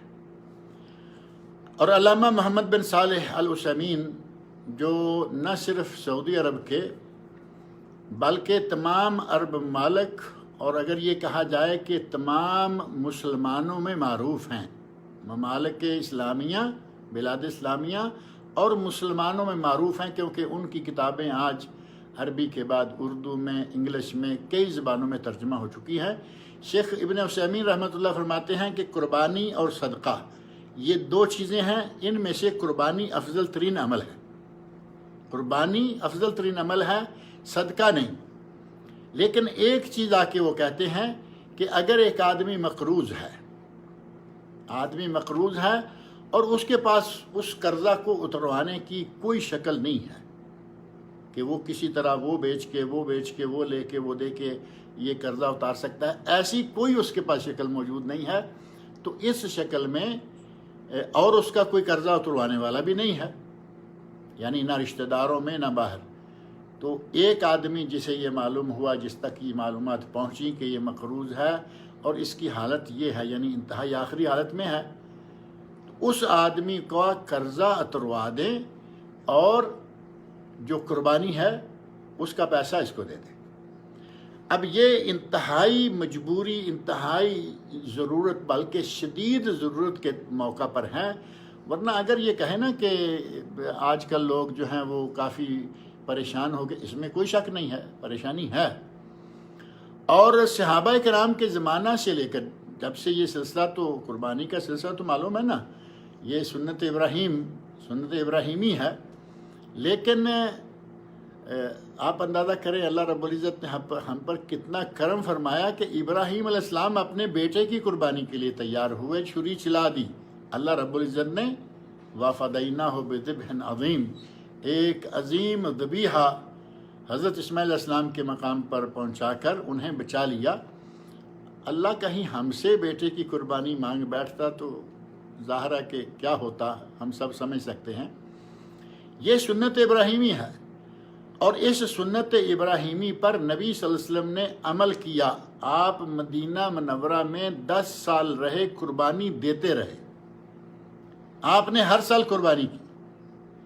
اگر کوئی کہے کہ صحابہ کرام میں غریب نہیں تھے، صحابہ کرام میں محتاج نہیں تھے، صحابہ کرام میں فقیر نہیں، صحابہ کرام میں بھی ایسے لوگ تھے، بلکہ بعض صحابہ کرام ایسے تھے کہ پاس پیسہ نہیں ہے تو وہ ادھار لے کے قربانی کر دیا کرتے تھے کہ قربانی تو کر دیں، سال پورا پڑا ہے، اللہ تعالیٰ انتظام کروائے گا۔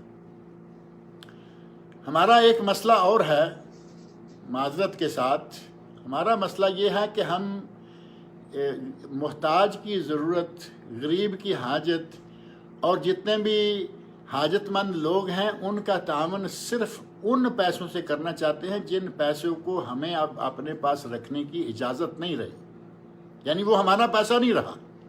زکوٰۃ ہے، زکوٰۃ سال بھر آپ کے پاس پیسہ پڑا رہا، سونا پڑا رہا، اور کسی کے پاس قرضہ پڑا رہا جو ملنے کے چانسز ہیں۔ ملنے کے چانسز میں اس لیے کہہ رہا ہوں کہ اگر قرضہ ڈوب جائے تو اس کی زکوٰۃ روک دی جائے، جب ملے 2، 4، 6، 10 سال کے بعد تو صرف 1 سال کی زکوٰۃ ادا کر دیں، پچھلے 9 سالوں کی دینے کی ضرورت نہیں ہے۔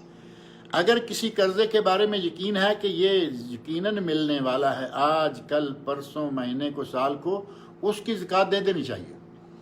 ملنے کی امید والا قرضہ ہو، زیورات ہوں گھر میں، جتنا سونا ہے اور جو کیش ہے جس پہ سال گزر چکا ہے، یہ سارے کا سارا جمع کر کے جب اس کا 2.5%، 2.5% الگ کرتے ہیں تو یہ ہے زکوٰۃ۔ یہ اب ہمارا تو پیسہ نہ رہا نا، وہ 10,000 نکلے، 10 لاکھ نکلے، اللہ کے بندے ایسے بے شمار ہیں جن کا لاکھوں میں صرف زکوٰۃ نکلتی ہے، اور بلکہ اس سے بھی زیادہ۔ اب یہ پیسہ جو ہے یہ ہمارا نہیں رہا، یہ اب اللہ رب العزت کے لیے ہم نے نکال دیا۔ اسی طرح سال میں 1 مرتبہ قربانی آتی ہے۔ ہمیں معلوم ہے کہ قربانی واجب نہیں تو کم از کم سنت موقدہ تو ضرور ہے، جمہور اہل علم کا مسلک ہے۔ اور کبھی کبھی ایسا بھی ہوتا ہے کہ جمہور کون اور فلاں فلاں کون ہم سمجھتے ہیں کہ ہمیں تو قربانی دینی ہے، سارے لوگ دیتے ہیں، ہم کیوں نہ دیں، تو اس اعتبار سے بھی ہم قربانی کے لیے پیسہ جو ہے وہ جیسے تیسے الگ کر دیتے ہیں۔ اب قربانی کے لیے پیسہ الگ ہے، زکوٰۃ کے لیے پیسہ الگ ہے۔ اب غریب آئے گا تو زکوٰۃ کے پیسے سے، مسکین آئے گا تو زکوٰۃ کے پیسے سے، یتیم آئے گا زکوٰۃ کے پیسے سے، بیوہ آئے گی زکوٰۃ، ہم نے وہی پیسے روک کے رکھے ہوتے ہیں، وہی دیتے رہتے ہیں، اور اب قربانی کا موقع آیا تو اب بھی ہم یتیم کی، غریب کی، مسکین کی، محتاج کی مدد قربانی کے پیسے سے کرنا چاہتے ہیں، جو کہ صحیح رویہ نہیں ہے۔ صحابہ کرام، میں نے بتایا کہ صحابہ کرام غریب تھے، فقیر تھے، محتاج تھے، نبی صلی اللہ علیہ وسلم ہر سال قربانی دیتے رہے، لیکن کیا نبی صلی اللہ علیہ وسلم غریبوں، مسکینوں، محتاجوں کی مدد نہیں کیا کرتے تھے؟ آپ ان کی مدد بھی کرتے، قربانی بھی کرتے۔ اسی طرح صحابہ کرام ہیں، غریبوں کی مدد بھی کرتے، قربانی بھی کرتے۔ قربانی کے اور زکوٰۃ کے علاوہ اللہ نے ہمیں جو اتنا مال و دولت سے نواز رکھا ہے، اللہ کے بندے ایسے ہیں، میں جیسے عرض کر رہا ہوں کہ لاکھوں ریال، لاکھوں ڈالر، لاکھوں روپے، اس سے بھی زیادہ ان کی صرف زکوٰۃ نکلتی ہے۔ تو کیا ہم یہ صرف پیسہ، اسی پیسے سے ہم غریبوں کی مدد کریں؟ ہمارے پاس دوسرا پیسہ کوئی نہیں ہے۔ قرآن کریم میں اللہ نے جا بجا انفاق فی سبیل اللہ، اللہ کی راہ میں خرچ کرنے کا حکم دیا، اور جا بجا اللہ نے ہمیں یہ حکم دیا کہ تمہارے حق میں، تمہارے مال میں حق للسائل والمحروم، سائل کا اور محروم کا حق ہے۔ زکوٰۃ کے علاوہ بھی پیسہ خرچ کرنا چاہیے۔ اگر کسی کی شادی کروانی ہے تو ہم کہیں گے جی زکوٰۃ کے پیسے سے کروا سکتے ہیں یا نہیں، کسی کی فیس دینی ہے زکوٰۃ کے پیسے سے کرا سکتے ہیں یا نہیں، کسی کو کھانا دینا ہے، روٹی دینی ہے، کچھ بھی دینا ہے زکوٰۃ، ہمارے پاس اللہ رب العزت نے زکوٰۃ کے پیسے کے علاوہ بھی پیسہ دے رکھا ہے، اس سے بھی خرچ کریں، اس سے بھی خرچ کریں۔ اور جہاں تک معاملہ ہے شادیوں میں زکوٰۃ کا پیسہ خرچ کرنے کا، ایک طرف تو یقیناً دل کو بڑی اچھی بات لگتی ہے کہ چلو جن کی بیٹیاں گھروں میں بیٹھی ہوئی ہیں ان کے ہاتھ پیلے ہو جائیں گے، دوسری طرف جو اصل حقیقت ہے وہ یہ ہے کہ ہمارے پاک و ہند میں، بنگلہ دیش میں بالخصوص، یہ جو بر صغیر ہے، سب کانٹیننٹ، اس میں ہماری شادیوں پر کم از کم 80% خرچہ ناجائز ہوتا ہے۔ بارات کے کھانے پر خرچہ ہوتا ہے، مہندیوں پر خرچہ ہوتا ہے، جہیز پر خرچہ ہوتا ہے۔ تینوں چیزوں کی شریعت میں کوئی مقام اور کوئی حیثیت نہیں، تینوں چیزیں ناجائز ہیں۔ اپنی زکوٰۃ کا پیسہ ناجائز جگہ پہ لگا کے آپ کیا کمائیں گے؟ اسی طرح بچہ ہے، وہ ایسے سکول میں پڑھ رہا ہے جس سکول میں اسلام نام کی کوئی چیز نہیں، دین نام کی چیز نہیں، بلکہ وہ لڑکوں کو، بچوں کو بے دین بنا کے نکال رہا ہے۔ اس سکول کے بچے کی فیس جو ہے ہم اپنی زکوٰۃ سے اس پاک پیسے کو مناسب مقام پر خرچ کریں۔ آج ضرورت مند ہیں، یقیناً لاک ڈاؤن کی وجہ سے بڑے بڑے پلر گر گئے، بڑے بڑے لوگ جو بیچارے روزانہ کما کے کھا کے مزے سے زندگی بسر کر رہے تھے، وہ محتاج ہو گئے۔ ان کا تعاون کیجئے، یقیناً کیجئے، ضرور کیجئے، لیکن ضروری نہیں کہ صرف قربانی سے ہی کیجئے۔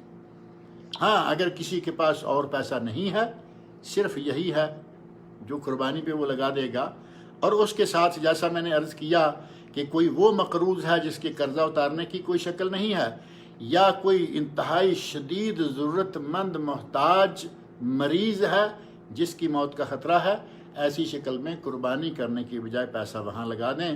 اور یہ کہ مجموعی طور پر جیسے اس فتوے سے نظر آ رہا ہے، جامعہ نظامیہ حیدرآباد دکن کا فتویٰ ہے، وہاں سے تو لگتا ہے کہ وہ مطلقاً ہی کہہ رہے ہیں کہ قربانی چھوڑو، پیسے جو ہیں اس طرف لگا دو۔ یہ انداز تھوڑا پہلے ایک اور پارٹی کرتی آ رہی ہے جن کو پرویزی بھی کہا جاتا ہے، اصلاً وہ منکرین حدیث ہیں، اور کویت حکومت نے ان کو باقاعدہ سرکاری طور پر غیر مسلم قرار دیا ہے۔ وہ کہا کرتے ہیں کہ یہ ہوم ٹو ہوم سیکریفائس، گھر گھر قربانی، جانوروں پر ظلم، اور یہ اور وہ، چھوڑو ان کو، غریبوں کی شادیاں کراؤ، یہ کراؤ، وہ کراؤ۔ نبی صلی اللہ علیہ وسلم کی احادیث سے لوگوں کو دور کرنے کی وہ کوششیں کر رہے ہیں۔ نبی صلی اللہ علیہ وسلم کی احادیث سے لوگوں کو بہکا رہے ہیں، ورگلا رہے ہیں، دور کر رہے ہیں۔ اور ایک ان کا دعو یہاں قربانی کے موضوع پہ آ کے چل جاتا ہے کہ قربانی ہے تو اس کو چھوڑو اور قربانی کی بجائے تم پیسے جو ہیں وہ بانٹ دو۔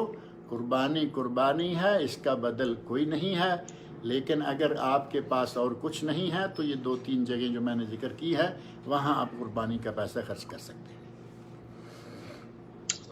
جی السلام علیکم شیخ صاحب۔ وعلیکم السلام ورحمۃ اللہ وبرکاتہ۔ شیخ صاحب محمد اسماعیل جدہ سے بات کر رہا ہوں۔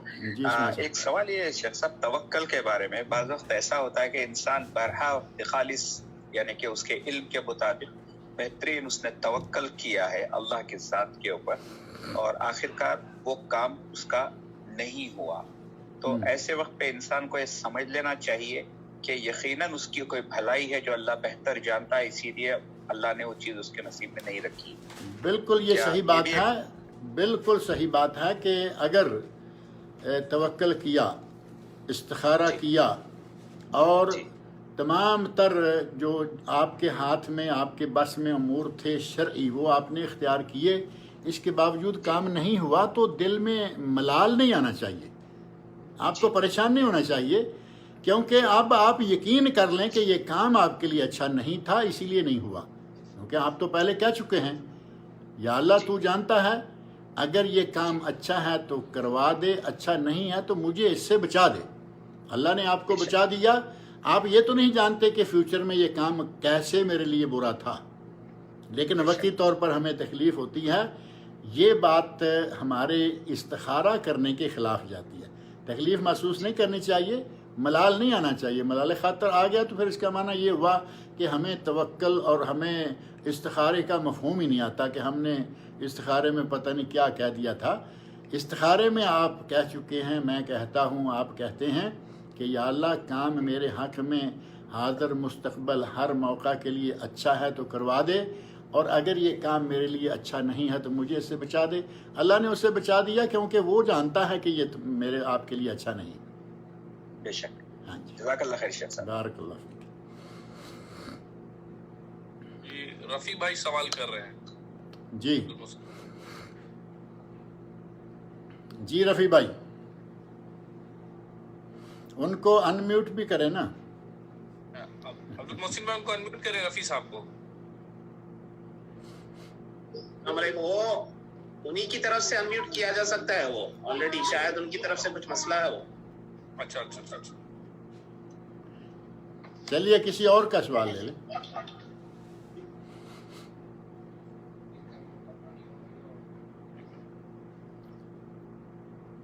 جی شیخ ایک سوال میں آپ سے کرنا چاہ رہا ہوں شیخ، ایک بھائی کا سوال ہے کہ جو حدیث میں آپ نے جو حدیث سنایا تھا شروع میں ابھی درس کے کہ نبی صلی اللہ علیہ وسلم نے 70,000 لوگ جو بے حساب کتاب جنت میں جانے والے ہیں ان کی ایک صفت یہ ہے کہ وہ دم نہیں کراتے ہیں، یہ دم بھی اس میں شامل ہے یا پھر جو غیر شرعی دم ہے وہ ہے شیخ؟ نہیں، میں نے اسی وقت کہا تھا، سنتے وقت آدمی صحیح طور سے سنے نا تو پھر سوال تو بن جائے گا نا۔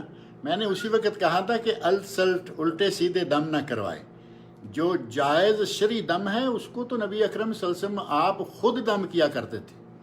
نبی صلی اللہ علیہ وسلم سے زیادہ بلا حساب و کتاب جنت میں جانے والا اور کون ہوگا؟ نبی اکرم صلی اللہ علیہ وسلم اپنے آپ کو دم کیا کرتے تھے، اپنے گھر والوں کو دم کیا کرتے تھے، آپ نے دم کرنے کی کئی لوگوں کو ترغیب دلائی۔ جو جائز شرعی قرآن و سنت کی صحیح دعاؤں سے ثابت دم ہے اس میں کوئی حرج نہیں ہے، لیکن جو ناجائز طریقوں سے، غلط طریقوں سے، غلط لفظوں سے دم کرتے ہیں اور اپنا تجربات ہی بیان کرتے چلے جاتے ہیں، ایسے بہت سارے لوگ، بہت ساری باتیں، بہت سارے وظائف، مجرب وظیفہ جس کا نہ قرآن میں ذکر ملے گا نہ حدیث میں، کہیں گے جی مجرب وظیفہ آپ کا یہ کر دے گا وہ کر دے گا، اس طرح کی ساری باتیں جو ہیں وہ نہ ہوں۔ اگر جائز اور شرعی دم ہے تو وہ انشاءاللہ تعالی وہ اس سے خارج نہیں۔ جی السلام علیکم ورحمۃ اللہ وبرکاتہ شیخ صاحب۔ وعلیکم السلام ورحمۃ اللہ وبرکاتہ۔ جی میں رفیع بات کر رہا ہوں شیخ صاحب جدہ سے۔ جی فرمائیے رفیع صاحب۔ جی میرے 2 سوال ہیں شیخ۔ ایک ایک کر کے کر لیں۔ جی پہلا سوال یہ ہے شیخ کہ جو ہے ایک ہمارے مطلب بھائی ہیں تو ان کو مسلسل جو ہے مطلب ناکامی یعنی کہ ملتے جا رہی ہے. جہاں بھی وہ کاروبار کرے وہاں پہ نقصان، جہاں بھی وہ ہجرت کرے وہاں پہ نقصان، اور کچھ بھی کہیں بھی نوکری کرے وہاں پہ دھوکہ. تو بہرحال ان کو کافی یعنی کہ زندگی جو ہے نا ایک دم کافی معاشی جو ہے حالت سے وہ بہت متاثر ہے. تو ویسے لوگوں کا یعنی کہ مطلب کیا ان کو نصیحت ہم کر سکتے ہیں شیخ؟ کیا ان کا ایمان ہونا یہ کیا کیسا توکل ہونا چاہیے تاکہ ان کے جو ہے نا حالات جو ہے نا سدھریں؟ میں آپ کی مطلب بات کیا کو سمجھ چیز گیا ان کو ہوں. کرنا؟ آپ پوری اس کے حالات زندگی چھوڑیں. ایسا آدمی جو دیکھ رہا ہے کہ میں جو قدم اٹھاتا ہوں وہ الٹا پڑتا ہے، جہاں جاتا ہوں بے سود پلٹنا پڑتا ہے، جو کام کرتا ہوں اس میں نقصان ہوتا ہے، تو اس کا معنی یہ نہ لے کہ وہ نعوذ باللہ اللہ اس کے خلاف ہو گیا ہے. وہ ایک جو سب سے پہلا اہم کام ہے وہ اس کو اختیار کرے کہ وہ کوئی بھی کام کرنے سے پہلے استخارہ ضرور کر لے.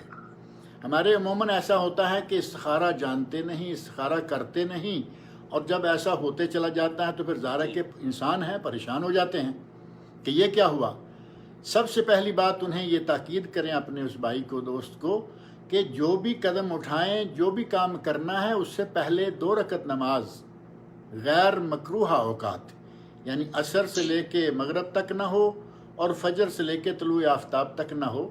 باقی اوقات میں جب چاہیں، دن ہو رات ہو، وہ استخارہ کریں.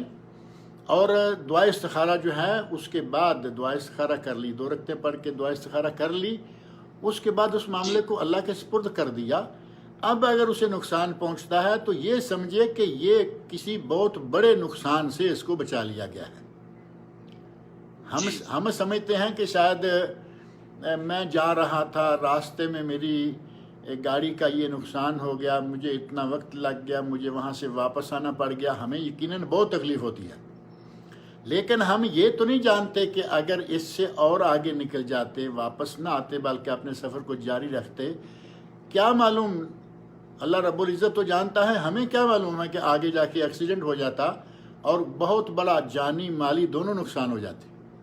اللہ نے ہمیں چھوٹا سا نقصان دے کے یا جو سمجھ کے چھوٹے سے نقصان کے نتیجہ میں ہم بچ گئے، جان بچ گئی، بڑا نقصان بچ گیا. ہم ان باتوں کو نہیں سمجھ پاتے. اگر انہیں کوئی بھی کام کرنا ہے انہیں تاکید کریں کہ جو ہو چکا ہو چکا. اللہ کی ذات پر بھروسہ رکھیں، توکل رکھیں، ایمان رکھیں کہ وہ ہر چیز پر قادر ہے، اور استخارہ کر کے قدم اٹھایا کریں. انشاءاللہ تعالی خیر ہوگی. اور اس کے علاوہ دعائیں ہیں، اللہ رب العزت سے دعائیں کریں. اور کچھ معوذات ہیں جیسے قل اعوذ برب الفلق، قل اعوذ برب الناس ہے، لا حول ولا قوۃ الا باللہ ہے، اور اعوذ باللہ من الشیطان الرجیم ہے. یہ چیزیں بکثرت پڑھیں تاکہ اس سے اگر کسی قسم کی کوئی نظر بد ہے، یہ بھی ذہن میں رکھیں. کبھی کبھی ایسا ہوتا ہے کہ نظر بد کے نتیجہ میں ایک آدمی ناکام ہو گیا. نظر بد کا دم کرے، رقیہ شرعیہ وہ کرے.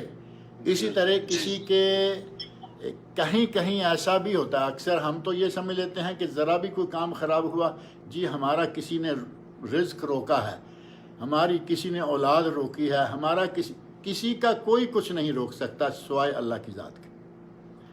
آپ ان باتوں کو چھوڑیں. لیکن نبی اکرم صلی اللہ علیہ وسلم سے بڑا متوکل کوئی نہیں. میں بار بار کہہ رہا ہوں کہ امام المتوکلین محمد رسول اللہ صلی اللہ علیہ وسلم. لیکن آپ دن میں رات میں کتنے معوذات پڑھتے تھے، اپنے آپ پر کتنا دم کرتے تھے. 5 نمازوں کے بعد یہ قل هو اللہ احد، قل اعوذ برب الفلق، قل اعوذ برب الناس، 5 کے بعد. لیکن فجر اور مغرب کے بعد 3 مرتبہ، سوتے وقت 3 مرتبہ. دیگر بہت ساری دعائیں ہیں جن میں اللہم انی اعوذ بک یہ الفاظ شروع ہوتے ہیں. یہ دعائیں کریں اور یہ معوذات پڑھیں. نظر بد ہے اللہ دور کر دے گا. کسی نے کچھ کرانے کی کوششیں کر رکھی ہیں، اللہ رب العزت ان کو بھی ناکام کرے گا اور اسے انشاءاللہ کامیابی عطا فرمائے گا. اور رقیہ شرعیہ یا دم کے سلسلہ میں بھی یہ بات ذہن میں رکھیں کہ ہمارے یہاں جیسے پہلے سوال میں بھی ایک بات آ گئی نا کہ دم جو ہے دم شرعی ہو، قرآن کریم کی آیات ہوں، نبی صلی اللہ علیہ وسلم کی احادیث ہوں، اگر ان شرعی چیزوں پر مشتمل دم یا رقیہ شرعیہ ہے اس کے کرنے میں کوئی حرج نہیں ہے، لیکن اگر لوگوں کے بنائے ہوئے وظائف، گھڑے ہوئے وظیفے، گھڑی ہوئی دعائیں، گھڑی ہوئی چیزیں، حتیٰ کہ گھڑے ہوئے درود شریف، آج ہم کیا نہیں گڑھ رہے، ہر چیز گڑھ کے ڈال رہے ہیں، خالص کتاب و سنت سے ثابت شدہ جو رقیہ شرعیہ ہے وہ اس بھائی کو کہیں، اور کوئی بھی دوسرا بھائی اس طرح کے کسی معاملے میں مبتلا ہے وہ بکثرت رقیہ شرعیہ پڑھے، انشاءاللہ العزیز اگر کوئی کچھ کرنے کی کوششیں کر رہا ہے اللہ اسے ناکام کرے گا، اگر کسی کی نظر بد آئی ہے تو نظر بد کو اللہ تعالیٰ دور کرے گا۔ اور یہ رقیہ شرعیہ حرمین شریفین کے جو ائمہ ہیں، خطباء ہیں، شیخ سدیس ہیں، شیخ شریم ہیں، شیخ معیگلی ہیں، شیخ بہت سارے عرب قراء کا رقیہ شرعیہ تلاوت کی شکل میں موجود ہے۔ اگر کوئی آدمی قرآن نہیں پڑھ سکتا تو وہ پڑھے، اور اگر کوئی قرآن پڑھ سکتا ہے تو وہ سنے، اور اگر کوئی پڑھ سکتا ہے تو پھر افضل بہتر یہ ہے کہ خود پڑھے، سنے نہیں، وہ آیتیں نکال لے۔ اور یہاں میرا خیال ہے یہ ذکر کر دینا کوئی غلط نہیں ہوگا کہ رقیہ شرعیہ مختصر ایک پاکٹ سائز کتاب جو ہے وہ ہم نے مرتب کی ہے، جس میں قرآن کریم کی آیات اور نبی صلی اللہ علیہ وسلم کی صحیح سند سے ثابت دعائیں ہیں۔ اگر کسی کو چاہیے تو وہ PDF ہم بھیج دیں گے انشاءاللہ۔ یہ پڑھنا افضل ہے، اگر کوئی ان پڑھ ہے تو پھر اس کے لیے سننا جائز ہے۔ اب آپ کا دوسرا سوال، رفیع بھائی۔ رفیع صاحب آپ کا مائک انمیوٹ کریے تو سوال کر سکتے ہیں۔ شیخ مغرب کا بھی وقت قریب ہے، 3 منٹ ہی باقی ہے۔ اب یہ معاملہ ایک مختصر سا سوال ہے شیخ، وہ کسی بھائی نے بھیجا ہے آپ سے خصوصی سوال کرنے کے لیے شیخ۔ انمیوٹ کر لیے ہو جی کیجیے۔ رفیع صاحب جو ہے نا انمیوٹ کر سوال کریں رفیع۔ جزاک اللہ خیر شیخ، جزاک اللہ خیر۔ جو ہے ٹھیک ہے رفیع جی، میرا دوسرا سوال یہ ہے شیخ کی جو ہے کہ جیسے کہ کہا گیا ہے کہ اگر وبا سے کسی کی مطلب موت ہو جائے تو ان کو جو ہے مطلب شہید کا درجہ جو مل جاتا، تو یہ اس کی ذرا وضاحت کیجئے شیخ۔ جیسے کہ لوگ آج کل جو مطلب اس کورونا وائرس کی وجہ سے جو فوت ہو رہے ہیں تو ان کا کیا یعنی کہ رہیں گا مقام؟ میں یہ دعا کرتا ہوں کہ اللہ رب العزت ان کی موت کو شہادت کی موت کے طور پر قبول فرمائے، لیکن جہاں تک موت شہادت ہے وہ نبی صلی اللہ علیہ وسلم نے بہت ساری اموات کو شہادت کی موت کہا۔ مثلا سب سے پہلے نمبر پر میدان جہاد میں جو وفات پائے زخموں کے نتیجہ میں وہ ہے شہید، سب سے پہلے درجے کا شہید۔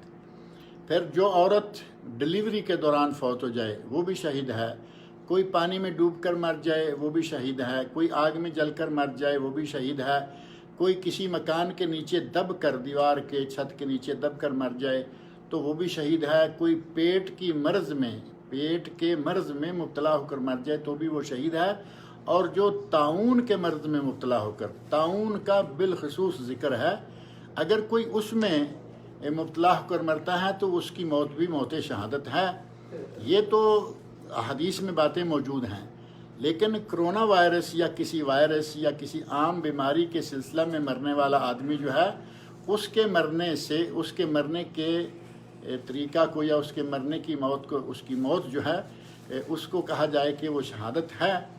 اس موضوع پر کوئی حدیث میرے ذہن میں نہیں ہے، لیکن میری دعا ہے کہ اللہ تعالیٰ ان کی موت کو شہادت کی موت کے طور پر قبول فرمائے۔ جی فیضان صاحب، جو سوال آپ کہہ رہے تھے کوئی؟ وہ شیخ ایک بھائی کا سوال ہے کہ اگر میت کا چہرہ جو ہے خود بخود داہنے طرف مڑ جاتا ہے تو یہ محض ایک واقعہ مانا جائے گا یا کوئی فضیلت اس کی ثابت ہوتی ہے اس سے؟ یہ محض ایک سبب ہی ہو سکتا ہے، واقعہ ہی ہو سکتا ہے کہ اس کا چہرہ دائیں طرف مڑ گیا، ورنہ اس میں کوئی ایسی خاص بات یا کوئی معجزہ، کوئی کرامت، کوئی چیز نہیں ہے۔